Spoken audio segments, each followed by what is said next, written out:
A solid bounce back week for the side. 2056 wasn't all perfect, but good to be in a much better position than where we were last week. So this is how the team ended up looking in round 2. I changed my mind again and went Billings over Berry, which was a good decision in the end. I just trusted Billings' scoring on field over Berry, and it avoided the conundrum of having all of Berry, Cadman, and Sexton during this bye. Although, in saying that, I'm thinking of trading Sexton this week, but we'll get to that later. And to make cash work, I ended up using a boost and going Lazaro down to Sharp.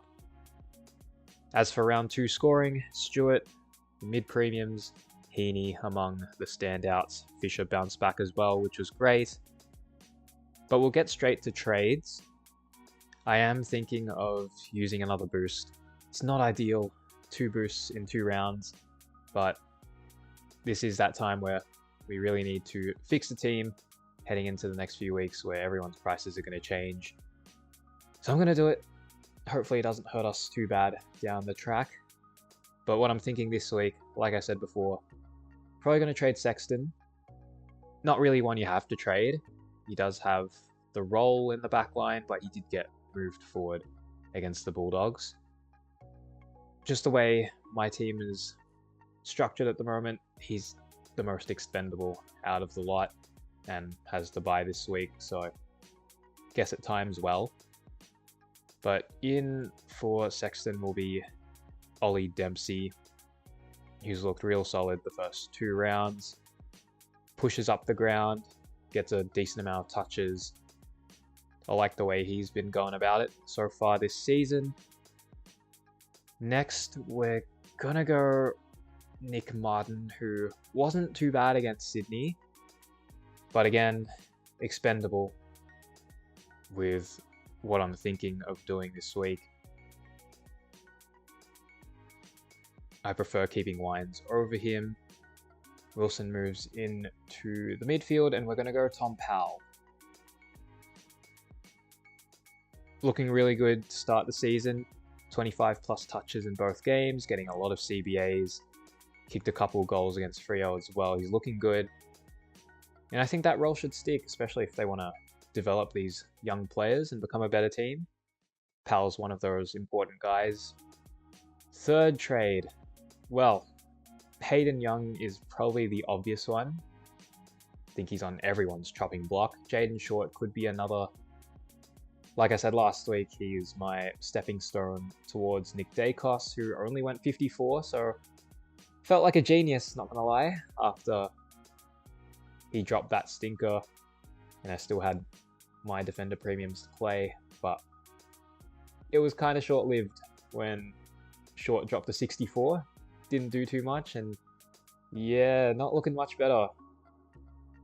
In saying all that, I think I'm going to hold both Short and Young, as stupid as it sounds, with both leaking cash and not looking as good as we'd hoped.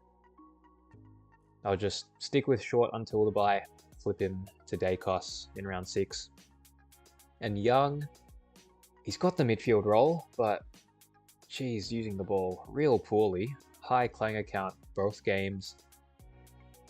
Maybe I'm delusional in thinking he can turn it around, but I'm gonna stick with him.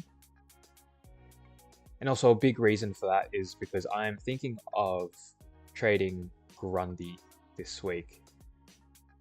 He could have been an easy flip at his bye in round 5 to Tim English, but some down scores, not necessarily bad, but just not enough. He's had that price rise from his big game during opening round, and I just don't think he's going to make much more to justify holding him over English up until the bye. So I feel like I might as well make the swap now, even though English is at top price. He has a free run coming up. Another reason it's pushing me to make this trade this week. So I'm probably going to stick with this. Sexton to Dempsey, Martin to Powell, Grundy to English leaves me with 11k in the bank. Going to hold on to Short and Young. Hopefully that doesn't backfire on me. But this is what we're doing.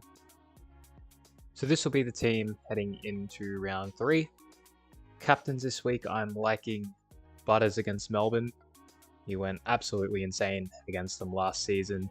And for captain, I feel like it had to be either Bont or English. I'm going English. First game in the team curse, but free matchup against West Coast lack of a ruckman. So I feel like it's just got to be him. Overall, don't mind how the team looks. Obviously not perfect. Short and Young, the big questionables in the team. Really putting our faith in them to bounce back, especially because they're going to be bigger pods from this point on. But out of our control, just gotta hope they play well. But that will do it. Good luck to you all for round 3, and see you in the next one.